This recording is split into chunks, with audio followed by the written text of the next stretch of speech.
UP में चौथे चरण का मतदान हो चुका है। हर पार्टी अपना अपना दावा कर रही है कि यूपी में सरकार उसकी बनेगी। हमारे साथ हैं बीजेपी के national president Nitin Gadkari ji.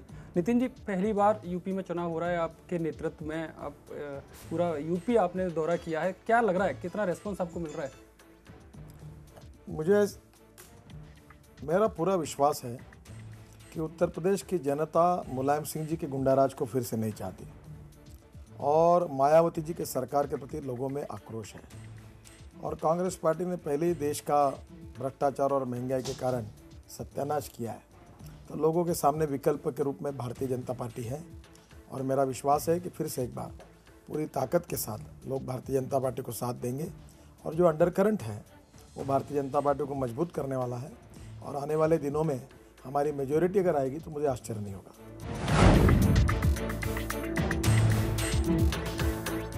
UP को एक राजनीति की प्रयोगशाला माना जाता है, केंद्र की जो कह सकते हैं सीढ़ी वहाँ से शुरू होती है, तो आपने भी कुछ नए नए प्रयोग वहाँ पर किए हैं। मैं कोई हिसाब करता नहीं, कोई सीढ़ी का नहीं, कुछ नहीं। मैं मेरा प्रतिष्ठा का सवाल है, ना मेरे मान सम्मान का सवाल है। कुछ नहीं, मैं सोचता हूँ बस सामने पार्टी है और जीतने के लिए तन मन धन से जो कोशिश करनी है वो करनी चाहिए, वो कर रहा हूँ मैं। कुछ ऐसे नेताओं को लाने की कोशिश की गई नए प्रयोग के नाम पर, जाति विशेष का वोट बैंक रखते हैं। देखिए, चुनाव जीतने के लिए अलग अलग प्रकार के प्रयास किए जाते हैं और मुझे लगता है कि वो प्रयास चुनाव के लिए उसमें कोई अयोग्य है, ऐसा मैं नहीं मानता।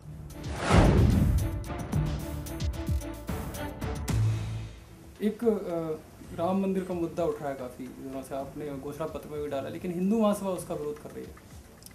मुझे लगता है उनकी बात को ज़्यादा सीरियसली लेना नहीं चाहिए।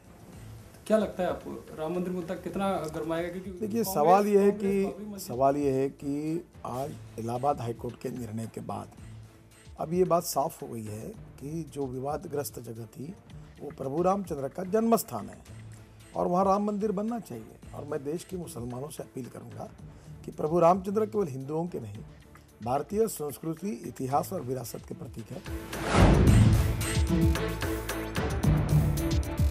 लेकिन देखा जाए जिस तरह से दागी नेता होते हैं, चाहे वो भ्रष्टाचार के जिनके ऊपर आरोप लगे हैं या किसी भी और तरह के आरोप लगे हैं, दूसरी पार्टी में होते हैं तो निशाने पर आते हैं, लेकिन जब अपनी पार्टी में आते हैं, चाहे वो कोई भी पार्टी हो, पारस पत्थर बन जाती है पार्टी, दाग धुल जाते हैं दल बदलने पर। ये इस देश में क्या मीडिया ही एफआईआर दर्ज करेगी, मीडिया ही आर्गूमेंट करेगी, मीडिया भी जजमेंट देगी और निर्णय भी आप ही करोगे, दाग ही आप ही लगाओगे और दाग ही आप ही कहोगे, चैनल पे आप ही दिन रात चलाओगे। ये ऐसा धंधा मैं नहीं करता। मैं ग्राउंड रियलिटी के आधार पर राजनीति करता हूँ, परसेप्शन के आधार पर नहीं करता। देखो, कोई कानूनी प्रक्रिया है, अगर हाईकोर्ट ने निर्णय दिया है, सुप्रीम कोर्ट ने निर्णय दिया है, लोकायुक्त ने निर्णय दिया है तो बात अलग है। और कोई भी आकर कुछ भी बात करके कहे और किसी को दागी करके कह दे, ये उचित नहीं है। हिंदुत्व के एजेंडे को आप आगे बढ़ा रहे हैं। नरेंद्र मोदी और वरुण गांधी कहीं इस चुनाव में नहीं दिखाई दे रहे। 4 चरण बीत चुके हैं मतदान के। देखिए, हमने सबको बुलाया है, उनकी व्यस्तता के कारण कुछ डेट्स उन्होंने दी है, कुछ अपने मतदार क्षेत्र में वरुण गांधी काम कर रहे हैं और बाकी जगह भी उनको बुलाया है। और ये पार्टी का चुनाव है, सबने आना चाहिए। अगर आंकड़े आते हैं, त्रिशंकु बनती है, तो आप किस तरफ जाएंगे, किसको समर्थन देंगे? सवाल नहीं उठता किसकी तरफ जाने की। मैं आपको जिम्मेदारी से बता रहा हूँ कि भारतीय जनता पार्टी पूरी मेजॉरिटी के लिए चुनाव लड़ रही है और अगर हमारी सरकार आती तो ठीक है, अगर किसी कारणवश नहीं आई तो समाजवादी पार्टी और बहुजन समाज पार्टी से किसी प्रकार की डायरेक्ट इनडायरेक्टली अलायंस करने का सवाल ही नहीं उठता। तो इससे लगता नहीं है कि चुनाव में एक बार फिर से यूपी जाएगी? चुनाव के नतीजों तक रुकिए, फिर आपको सच समझ में आएगा। राहुल गांधी काफ़ी एंग्री यंगमैन की भूमिका में आ रहे हैं। वो कह रहे हैं कि अगर 10 साल हमें मिलते हैं तो सूबे की तस्वीर बदल देंगे। 40 साल किसको मिले थे? पंडित जवाहरलाल नेहरू राहुल गांधी के कौन थे? 40 साल, आज बोलता है 22 साल से उत्तर प्रदेश का विकास ठप हुआ है, तो 40 साल उत्तर प्रदेश में किसने राज किया? उनके जो पंडित नेहरू जी थे वही कहते थे गरीबी दूर करेंगे, इंदिरा जी कहती थी गरीबी हटाओ, फिर राजीव गांधी कहते थे गरीबी हटाओ, फिर सोनिया गांधी कहती है गरीबी हटाओ, अब राहुल भी इंदिरा जी का पोता गाँव गाँव घूमकर बताता है गरीबी हटाओ। क्यों उत्तर प्रदेश के लोग भीख मांगने के लिए मुंबई जाते हैं, ऐसा राहुल गांधी कहते हैं, क्यों गए? ये किसकी जिम्मेदारी है? ये तो भय, भूख, आतंक और भ्रष्टाचार, ये पूरे कांग्रेस पार्टी का पाप है। इस कांग्रेस पार्टी ने देश का सत्यानाश किया है और जब तक ये कांग्रेस है तब तक भ्रष्टाचार रहेगा, महंगाई रहेगी, तब तक ये इस प्रकार का जातिवाद रहेगा और देश का विकास नहीं हो सकता। ये कांग्रेस पार्टी कैंसर जैसी देश को चिपकी हुई है। जब तक इस पार्टी को अलग नहीं किया जाएगा उस दिन तक उत्तर प्रदेश का और हिंदुस्तान की तस्वीर नहीं बदल सकती।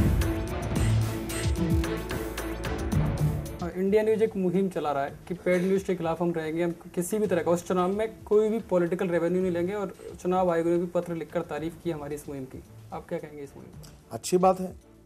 जो लोग हमको वर्तमान न्यूज़पेपर में से ज्ञान सिखाते हैं एडिटर में, वही लोग एडवर्टाइजमेंट के लिए पेड न्यूज़ की बात करते हैं। देखो, एक पानी से दो बार स्नान नहीं होता, तो आपने अच्छी शुरुआत की है, मैं इसके लिए आपका अभिनंदन करूँगा। और मुझे लगता है हिंदुस्तान के लोकतंत्र को मजबूत करने के लिए और गुणात्मक परिवर्तन करने के लिए लोकतंत्र के 4 प्रहरी हैं। एक एग्जीक्यूटिव विंग है, एक जुडिशरी है, एक हमारी मीडिया है, और दूसरी हमारी लेजिस्लेटिव विंग है। तो चारों के भरोसे हमारे लोकतंत्र चल रहा है, और मीडिया भी इसमें अगर अच्छा रोल करेगी तो देश का लोकतंत्र मजबूत होगा और लोकतंत्र में गुणात्मक बदल आएगा।